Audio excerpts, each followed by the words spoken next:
Selamat datang di Ilham Maulani Channel. Ilham Maulani Channel kembali berbagi dengan Anda. Semoga tercerahkan dan terinspirasi. Assalamualaikum warahmatullahi wabarakatuh. Waalaikumsalam warahmatullahi wabarakatuh. Para penonton setia Ilham Maulani Channel, hari ini saya berada di rumah salah seorang pelopor literasi di kota dan kabupaten Tasikmalaya. Tentu pemirsa tidak merasa asing dan tidak merasa usang lagi dengan tokoh yang satu ini. Pasti akan mengenal. Beliau adalah Bapak Asep Tamam, yang saya sering menyebutnya ataupun apa panggilan akrabnya itu Kang Asep, karena memang beliau wajahnya kasep, beda dengan saya gitu. Saya pada kesempatan ini ingin mencoba berbincang-bincang dengan beliau tentang dunia literasi di kota dan kabupaten Tasikmalaya. Bagaimana bincang-bincang saya, atau ya dapat dikatakan podcast santai lah dengan beliau. Mari kita saksikan liputannya. Selamat menyaksikan. Assalamualaikum warahmatullahi wabarakatuh, Pak Asep Tamam. Waalaikumsalam warahmatullahi wabarakatuh. Pak Asep Tamam, saya Ilham Maulani mohon izin nih dengan suasana yang santai seperti ini untuk ya menanyakan hal-hal yang berkaitan dengan literasi. Boleh Pak Asep Tamam ya? Untuk Pak Ilham apa yang nggak boleh sih? Untuk saya apa yang tidak boleh ya? Iya. Baik, terima kasih Pak Asep. Ini mungkin pertanyaan yang pertama Pak Asep tentang perkembangan literasi di kota dan kabupaten Tasikmalaya. Jadi Pak Asep kan maaf ya, saya berani mengatakan sebagai pelopor literasi di kota dan kabupaten Tasikmalaya. Nah sekarang sampai saat ini bagaimana nih perkembangan literasi di kota dan kabupaten Tasikmalaya, Pak Asep? Ya alhamdulillah, saya bersyukur kepada Allah dan berterima kasih kepada para guru ya, para perintis awal dunia literasi di Tasikmalaya, kabupaten dan kota. Tentu banyak untuk disebutkan nama-nama besar lah yang ada di Tasikmalaya. Ya bersyukurlah bahwa dari rintisan-rintisan mereka itu kemudian saya mencoba untuk melanjutkan, mungkin melanjutkannya itu dalam berbagai hal, yang diantaranya adalah melanjutkan menuju jenjang baru yang bernama karya. Mungkin selama ini yang dilakukan selama ini di kabupaten, di kota Tasikmalaya adalah katakanlah gerakan literasi, pelatihan jurnalistik, dan lain-lain. Saya kira itu memiliki posisi yang harus dihargai dan dihormati. Tetapi sampai sejauh itu acara seringkali berakhir dengan acara. Tidak kemudian acara berakhir dalam karya. Ya, dalam bentuk karya ya. Nah, dan dalam hal ini itu yang selalu dipikirkan, bagaimana supaya aktivitas-aktivitas itu bertransformasi lah dari beracara menjadi berkarya. Dan alhamdulillah gong sudah ditabuh ya. Langkah pertama sudah dihasilkan di tahun 2021, melibatkan lebih dari 100 orang. Mungkin lebih dari 100, ada sekitar 150 orang lah. 150 penulis, dari mulai penulis buku pertama Kota Tasik dalam Ragam Perspektif, dilanjutkan dengan buku mahasiswa ya, perempuan dari perempuan Tasikmalaya untuk perempuan Indonesia, dilanjut dengan buku mahasiswa dari mahasiswa Tasikmalaya untuk mahasiswa Indonesia. Dan itu kan gong pertama. Dan 2022 adalah langkah yang seharusnya lebih cepat lagi, lebih banyak lagi, dan karyanya lebih berkualitas lagi. Kita sudah mengevaluasi beberapa karya-karya sebelumnya untuk dijadikan bahan evaluasi perbaikan ke depannya. Insya Allah di tahun 2022 akan hadir buku yang ditulis oleh para pelajar Tasikmalaya. Ada 2 buku, sepertinya 2 buku yang ditulis oleh pelajar SMA dan SMK. Yang kedua adalah buku yang ditulis oleh pelajar MA dan MAN. Ramadan mah. Di Kota Tasikmalaya dulu. Oh, di Kota Kota Tasikmalaya saja udah cukup lah gitu. Udah cukup ya. Nanti ke kabupaten. Dan sepertinya yang akan menjadi klimaksnya di tahun 2022 bulan Oktober ada momentum Hari Santri. Oh, Hari Santri. Nah, nanti kita mudah-mudahan kita bisa menghasilkan karya santri lah. Dari santri untuk Indonesia ya? Dari santri Tasikmalaya untuk santri Indonesia. Untuk santri Indonesia. Nah, mungkin kalau sudah cukup judul dengan konsep seperti tadi, kita cari judul-judul yang lain. Yang intinya memang kita membawa Tasikmalayanya itu ke jenjang nasional.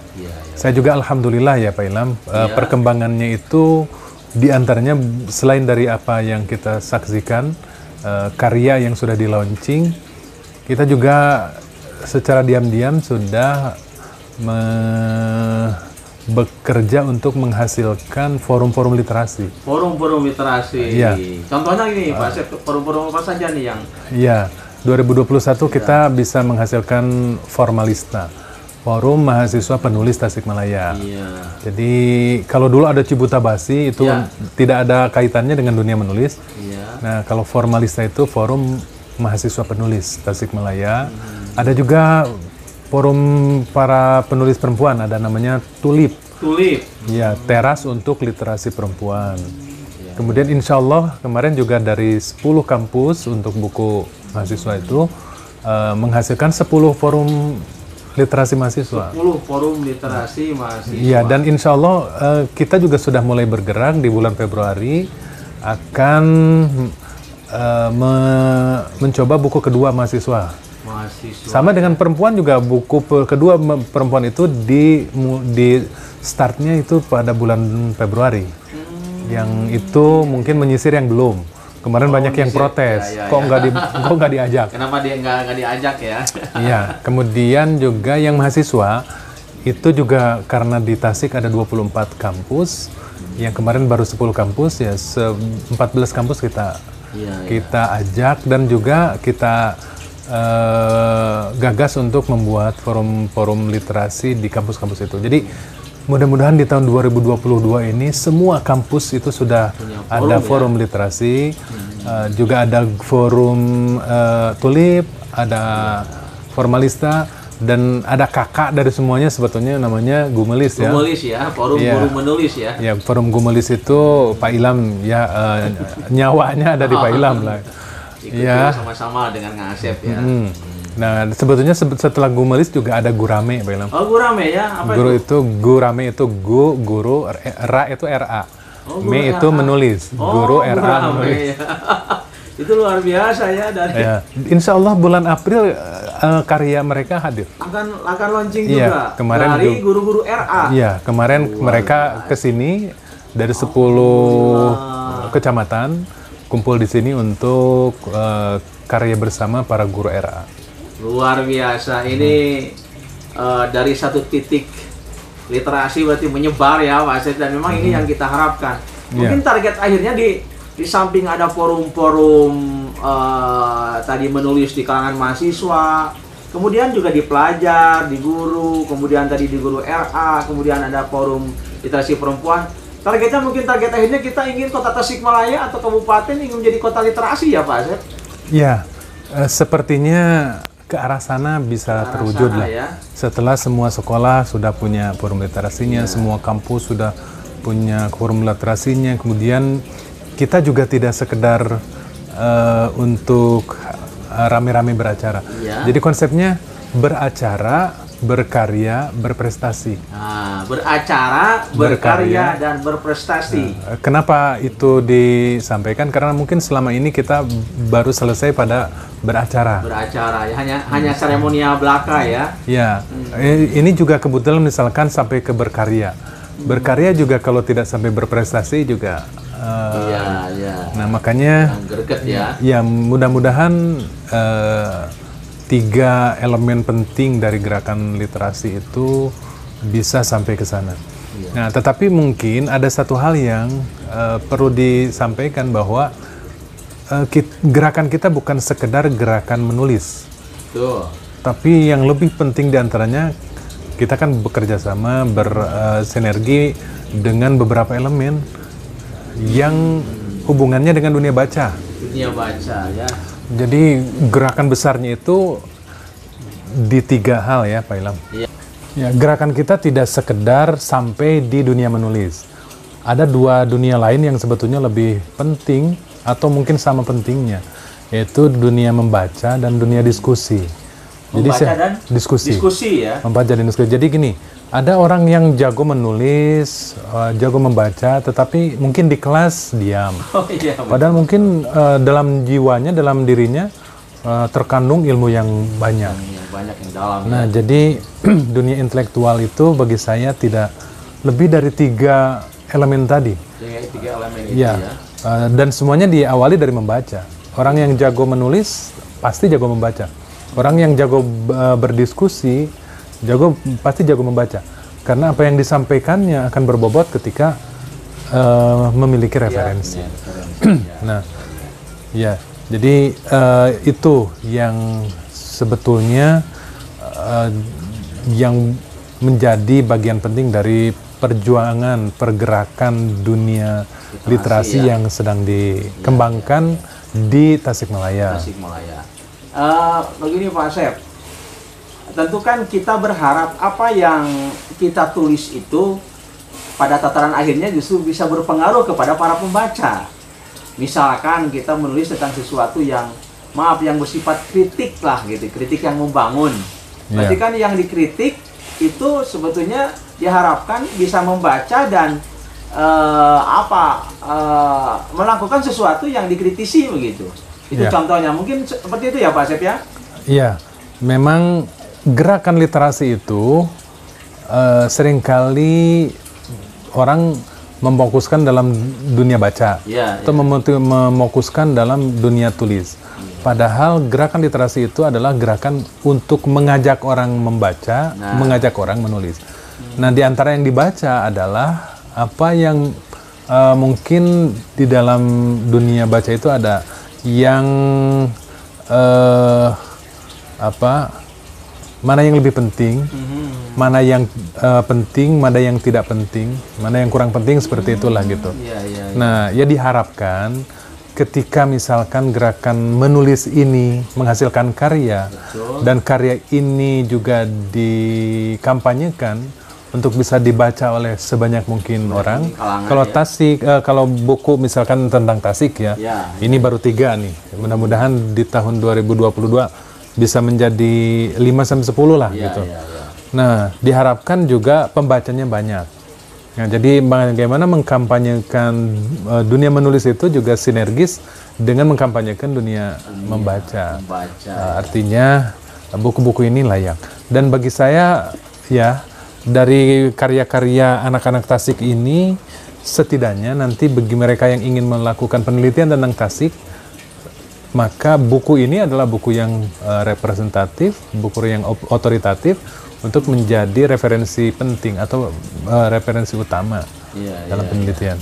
Dan memang apa yang dibaca itu sangat penting juga, bisa istilahnya menginspirasi orang untuk berbuat sesuatu ya, Asep ya? Iya, membaca itu memang memiliki banyak nilai lah gitu. Pertama tentu beribadah ya, karena perintah Allah. Yang kedua adalah untuk menambah pengetahuan, terutama pengetahuan apa yang dibutuhkan hari ini. Yang ketiga adalah membaca untuk menulis. Nah, dalam hal ini ya gerakan itu di satu sisi memang ada yang betul-betul fokus untuk menulis, ada yang di sisi yang lain ada yang fokus untuk membaca. Di Tasik itu Pak Ilham juga untuk memperkuat langkah kita ya, mewujudkan Tasik sebagai kota literasi lah ke depannya itu.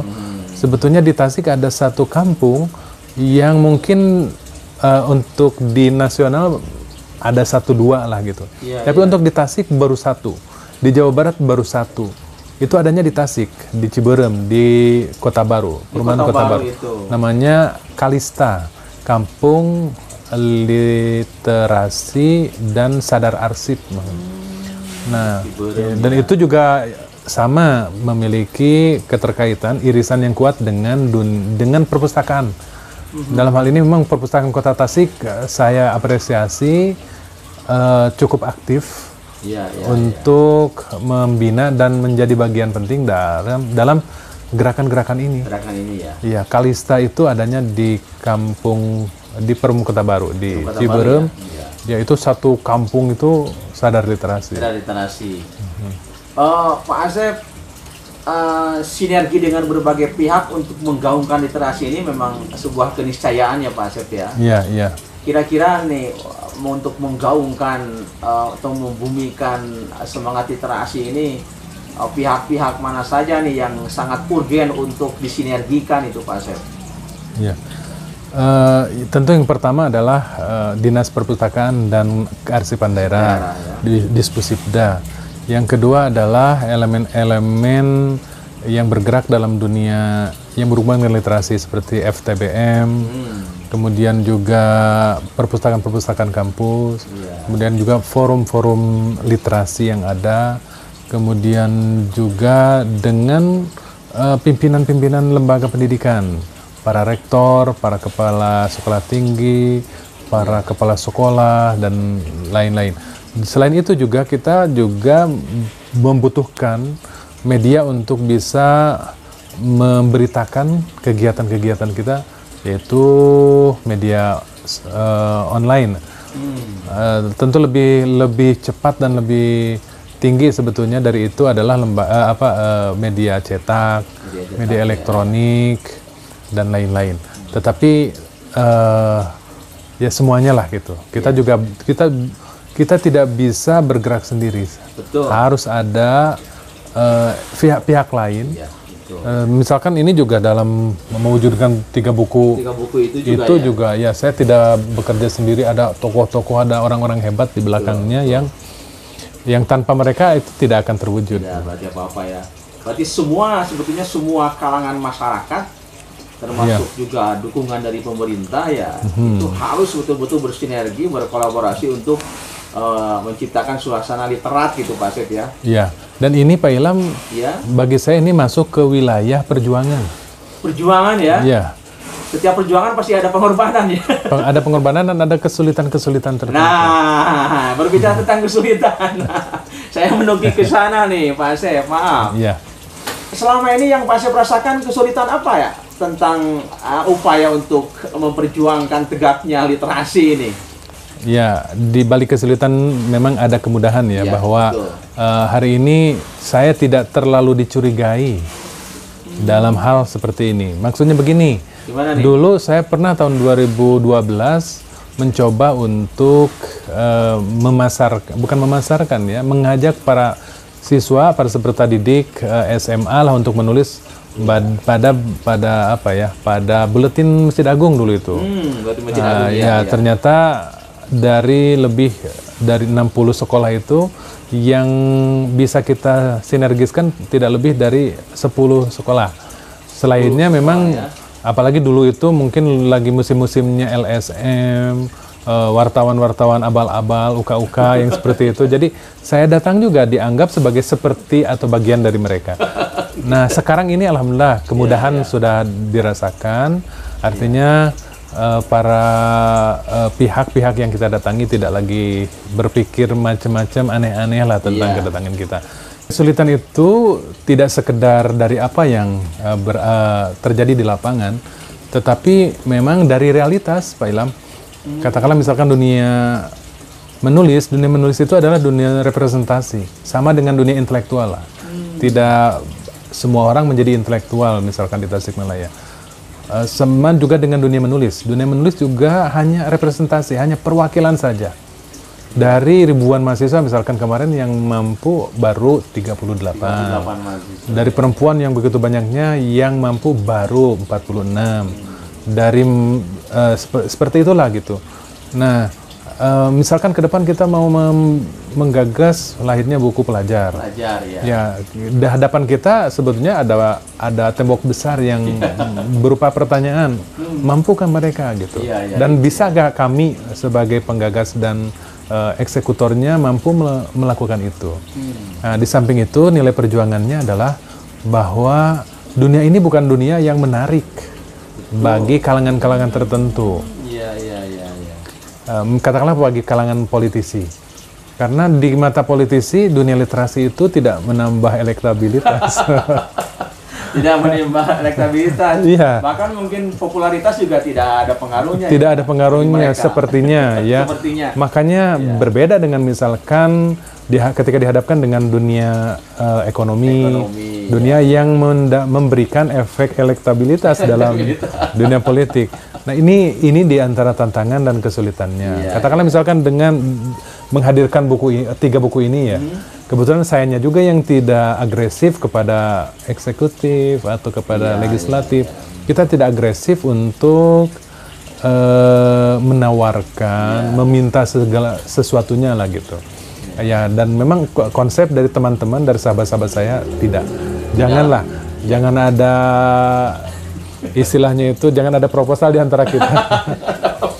Ya, dan nyatanya memang bukan sesuatu yang negatif bagi saya ketika misalkan pihak pemerintah tidak begitu agresif untuk mempertanyakan kelanjutan atau bagaimana karya-karya ini menjadi bagian penting dari pemahaman mereka. Dan itu juga bukan sesuatu yang kami harapkan lah. Jadi artinya sahidengna saja. Iya, iya, iya. Ini Pak Asep tadi kan dikatakan bahwa setiap perjuangan itu butuh pengorbanan ya. Ya. Ya ini mungkin maaf saya ingin membongkar lebih dalam ya. Meskipun ini mungkin mudah-mudahan tidak menghilangkan keikhlasan kita, kerelaan kita untuk menegakkan literasi ini. Mungkin contoh pengorbanan apa saja nih yang Pak Asep lakukan dan rasakan dengan kawan-kawan demi membumikan literasi di kota dan Kabupaten Tasik ini? Ya, yang pertama memang saya harus mengonsep diri terlebih dahulu ya untuk selalu bahagia lah, tidak mengeluh, tidak juga negatif. Artinya apapun memang sudah saya perhitungkan, kami perhitungkan lah. Misalkan untuk menerbitkan buku pertama, untuk meminta kepada pihak tertentu atau bahkan kepada para penulis itu sesuatu yang berat bagi saya. Akhirnya ya dari pihak pribadi saja. Kemudian, nah kalau yang buku perempuan memang itu sudah dihandle semuanya oleh para ibu-ibu, para perempuan itu saya keren, sangat keren ya. Dan itu saya sampai tidak tahu seperti apa. Tetapi dari 3 buku itu mungkin yang buku mahasiswa adalah buku yang dari gagasan, eksekusi sampai apapun itu saya sendirian lah gitu, seperti itulah. Nah, pengorbanan apa? Tentu adalah pengorbanan waktu. Meskipun saya merasa tidak rugi dengan waktu itu karena saya pikir waktu yang dikeluarkan untuk menghasilkan buku-buku ini adalah saya anggap sebagai waktu kosong, waktu nganggur, waktu luang lah, waktu nganggur. Jadi artinya tidak merasa rugi dengan apa yang dilakukan selama ini. Terus juga tenaga mungkin. Dan saya melakukan ini semua sebetulnya dalam keadaan yang tidak sehat. Tidak sehat. Iya. Dalam keadaan tidak sehat ya, bukan tidak sadar bahaya kan. Iya, tidak sehat. Dalam kondisi badan kurang fit juga tetap untuk berpikir dan karena dikejar oleh target. Oh, dikejar oleh target. Maka kesakitan itu hilang ya. Barulah setelah beres terasa pegel-pegel, nyeri awak gitu. Nah, jadi karena memang keyakinan saya bahwa aktivitas seperti ini bukan sekedar aktivitas fisik, tapi juga ada aktivitas yang menjadi dorongan spiritual. Artinya aktivitas spiritual ya. Jadi waktu, tenaga, kemudian juga modal finansial dan lain-lain. Tapi menjadi murah semua itu bagi saya ketika misalkan ibu-ibu bahagia sampai euforia lah gitu. Ketika melihat para mahasiswa bahagia sampai euforia dengan hadirnya buku seperti ini, akhirnya segala yang dikerahkan itu menjadi murah adanya. Nah, jadi artinya kebahagiaan yang dirasakan juga bukan sekedar kebahagiaan jasmani, jasadi, duniawi, tetapi kebahagiaan yang spiritual ya. Kebahagiaan rohani lah. Kebahagiaan rohani juga. Harganya juga insya Allah lebih jauh, lebih mahal. Lebih mahal ya, Pak. Subhanallah, ini pemirsa ini luar biasa ini. Saya saja perlu belajar nih ke Kang Asep Tamam. Pak Asep, ini sesi terakhir, harapan apa nih terhadap atau harapan apa dari Kang Asep berkaitan dengan literasi ke depan nih? Ya, harapan terpentingnya adalah adanya sinergitas dan sambutan yang baik dari pihak-pihak yang bekerja sama dengan kita. Katakanlah misalkan ini kita menghadapi buku pelajar lah. Kita berharap para kepala sekolah, para pembina literasi di sekolah-sekolah itu mau untuk bekerja sama guna mewujudkan ini semua. Nanti juga yang santri juga dari pihak-pihak pesantren juga diharapkan mau untuk bekerja sama menjadi pendorong para santri untuk seperti itu. Kepada pihak-pihak tertentu, para politisi, ini memang tidak seksi ya, tetapi ini bagian dari upaya untuk mencerdaskan bangsa. Kepada pemerintah eksekutif, saya tidak akan agresif untuk menggelitik atau mengajak untuk aktif di sini, tetapi ya harapannya adalah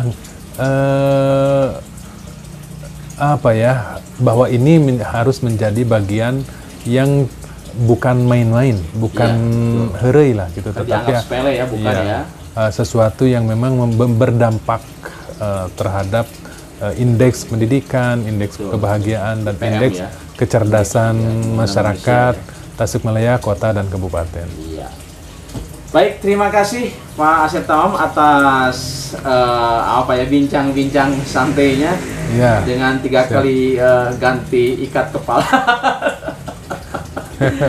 Mudah-mudahan ini menjadi hal yang mencerahkan, memotivasi, dan saya yakin bermanfaat bagi para penonton. Terima kasih Pak Asep. Assalamualaikum warahmatullahi wabarakatuh. Waalaikumsalam warahmatullahi wabarakatuh.